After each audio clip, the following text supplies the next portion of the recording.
Hello दोस्तों, welcome back to my new video. सबसे पहले डिस्क्लेमर देना चाहूँगा कि इस वीडियो को प्योरली एजुकेशनल पर्पस के लिए ही रिकॉर्ड कर रहा हूँ। मैं कोई भी बाई या सेल का रिकमेंडेशन इस वीडियो के माध्यम से मैं आप लोगों को नहीं दे रहा हूँ।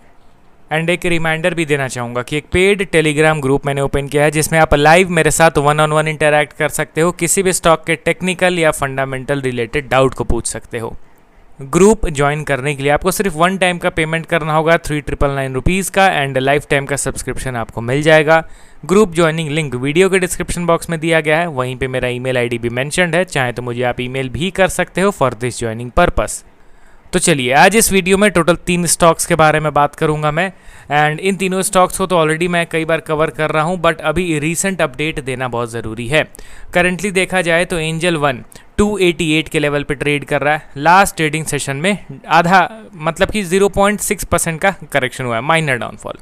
अब यहाँ पे एक बार इनके वैल्यूएशन के ग्राफ को देखो तो आपको पता चलेगा अर्निंग के कंपैरिजन में ऑलरेडी इनका पी रेशियो में एक्सपेंशन हो रखा है। देखिए, ये चीज़ आप ध्यान दीजिए, जब भी आप किसी स्टॉक का फंडामेंटल एनालिसिस करते हो तो आपको ये देखना है कि किसी स्टॉक में पी एक्सपेंशन हो रहा है या फिर नहीं, क्योंकि पी रेशियो में एक्सपेंशन कब होता है? फ्यूचर ग्रोथ को देख के। एंड यहाँ पे अगर मार्केट के बड़े प्लेयर को फ्यूचर के ग्रोथ में कुछ अच्छा दिख रहा होगा तभी जाके उस पर्टिकुलर स्टॉक में पी का एक्सपेंशन होता है। अगर किसी स्टॉक का पी रेशियो एकदम डेड पड़ा हुआ है, इट मीन्स क्या है कि वो भी खराब बात है, वो भी लॉन्ग टर्म में कुछ खास बेहतर रिटर्न नहीं दे पाएगा। तो इसीलिए बीच बीच में पी रेशियो में एक्सपेंशन ज़रूरी है।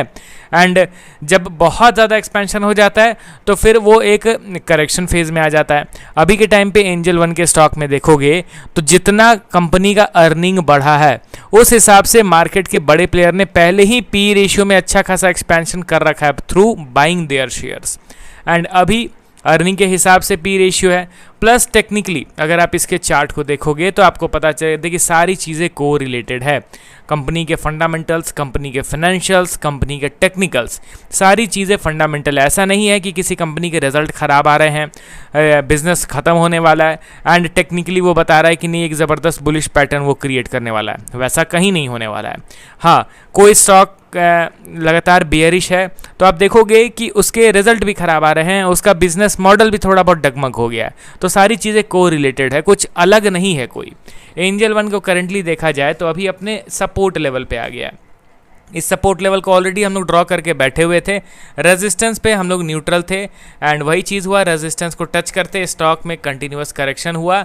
ये है हमारा रीसेंट सपोर्ट लेवल, क्योंकि ये पहले स्टॉक का रेजिस्टेंस हुआ करता था।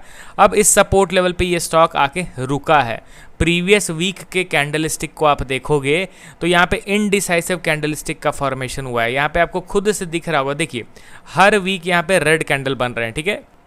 एंड जैसे ही इस सपोर्ट लेवल पे आया, यहाँ पे एक इनडिसाइसिव कैंडलस्टिक बन गया एंड लोग कहते हैं कि टेक्निकल एनालिसिस वर्क नहीं करता है। ऐसा क्या है यहाँ पे जो स्टॉक लगातार गिर रहा था यहाँ पे अचानक से रुक गया?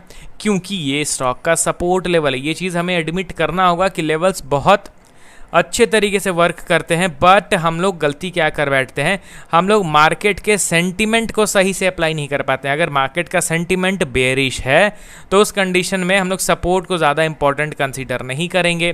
अगर मार्केट का सेंटीमेंट बुलिश है तो उस कंडीशन में हम लोग बेयरिश प्राइस एक्शन को इग्नोर करके चलेंगे। समझ रहे हो ना, मार्केट के सेंटीमेंट के अकॉर्डिंगली ही मूव्स मिलते हैं।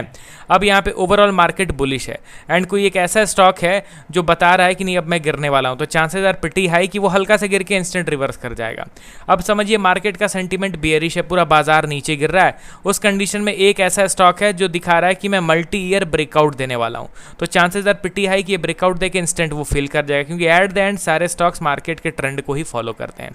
एंड हम लोग मार्केट के ट्रेंड के अकॉर्डिंगली टेक्निकल एनालिसिस नहीं करते हैं, जहां पे हम लोग का हमेशा गलती हो जाता है, जिसके चलते एंजल वन अभी सपोर्ट पे ट्रेड कर रहा है। यहाँ पे इनडिसाइसिव बना है, वेल एंड गुड। यहाँ पे इस कैंडलस्टिक को एक्टिवेट होना भी जरूरी है।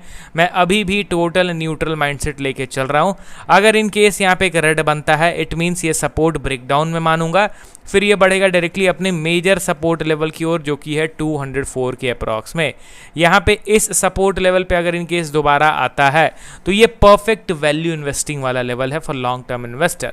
अब चलिए बढ़ते हैं दोस्तों हम लोग अगले स्टॉक की ओर। हमारे लिस्ट में आपके सामने है Bombay stock exchange limited.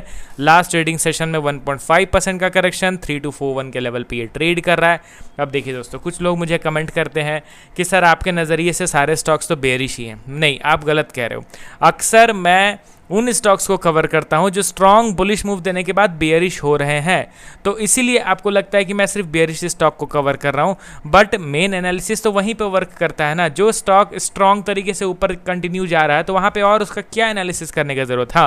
But जब वो अपने डायरेक्शन को बदलने वाला रहता है, बुलिश से बेयरिश होने वाला रहता है, वहीं पे मेन लोग ट्रैप होते हैं, डाइजेस्ट नहीं कर पाते हैं कि नहीं भाई ये स्ट्रॉन्ग परफॉर्मिंग स्टॉक नीचे भी गिर सकता है। वहां पे वीडियो बनाना जरूरी है। इसीलिए मोस्टली जो स्ट्रॉन्ग परफॉर्मिंग स्टॉक्स रहते हैं, जब वो वीक होने लग जाते हैं तो फिर उस कंडीशन में मैं वीडियोस अपलोड करता हूं अनफॉर्चुनेटली, जिसके चलते ज़्यादातर बेयरिश स्टॉक्स ही आपको दिखते हैं मेरे वीडियो में। अब यहाँ पे बीएससी के स्टॉक को देखोगे 1.5% का करेक्शन, जो एक्सपेक्ट हम लोगों ने करा था उसके अकॉर्डिंगली ही स्टॉक में मूवमेंट हुआ।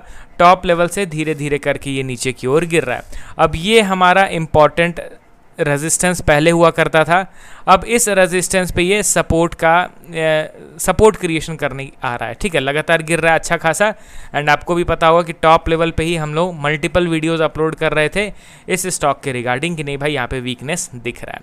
अब ये सपोर्ट पे स्टॉक किस तरीके से बिहेव करेगा वो आपको देखना बहुत ज़रूरी है, क्योंकि अगर इन केस इस सपोर्ट का ब्रेकडाउन होगा ना तो फिर मैसिव फॉल आएगा। एंड डायरेक्टली ये 2500 इसका माइनर सपोर्ट है एंड 2000 इसका मेजर सपोर्ट है। समझ रहे हो, अगर ये अपने मेजर सपोर्ट तक आ जाता है 2000 के आसपास, तो उस समय तक में ऑल टाइम हाई से कितना करेक्शन हो चुका रहेगा, 54%। स्टॉक का भाव आधा हो जाएगा। तो इसीलिए थोड़ा अलर्ट रहना, जहाँ पे करेक्शन के चांसेस ज़्यादा रहते हैं वहाँ पे थोड़ा पेशेंस के साथ धैर्य रख के प्राइस ऑब्जर्व करने में ही ज़्यादा भलाई है। अब बढ़ते हैं लास्ट स्टॉक की ओर। हमारे लिस्ट में आपके सामने है जियो फाइनेंशियल सर्विसेज लिमिटेड। 244 के लेवल पे करेंटली ट्रेड कर रहा है। कंपनी के बारे में फर्दर फंडामेंटल एनालिसिस करने की तो ज़रूरत है नहीं, सभी को पता है रिलायंस ग्रुप की कंपनी है ये। एंड जियो फाइनेंशियल के स्टॉक को देखोगे तो ब्रेकआउट देने की कोशिश कर रहा था, but at the end breakout मिला नहीं जोन का। एंड अभी यहाँ पे आप ध्यान से देखोगे तो ये वापस रिवर्स करके जोन के अंदर ही आ चुका है। करेंटली जोन में ट्रेड कर रहा है। देखिए, लॉन्ग टर्म इन्वेस्टमेंट के लिए नो डाउट ये परफेक्ट वैल्यू इन्वेस्टिंग वाला लेवल है, ये चीज़ मैं एक्सेप्ट करूँगा। ठीक है, बट यहाँ पे मैं एग्रेसिव बाइंग नहीं करूँगा, क्योंकि यहाँ पे अगर इन केस ब्रेकडाउन होता है ना तो फिर अच्छा खासा correction with in few weeks देखने को मिल जाएगा। तो इसीलिए जियो फाइनेंशियल सर्विसेज में भी मैं थोड़ा सा न्यूट्रल हूँ। हाँ, करंट मार्केट प्राइस में अट्रैक्टिव भाव पे ये ट्रेड कर रहा है, ये चीज़ तो हम लोगों को एक्सेप्ट करना ही पड़ेगा। तो चलिए, टोटल 3 स्टॉक्स के रिगार्डिंग डिटेल्ड टेक्निकल एनालिसिस हम लोगों ने शेयर करा। मिलता हूँ अब नेक्स्ट वीडियो में अगेन कुछ अन्य स्टॉक्स को ऐड करके। Okay then, bye bye.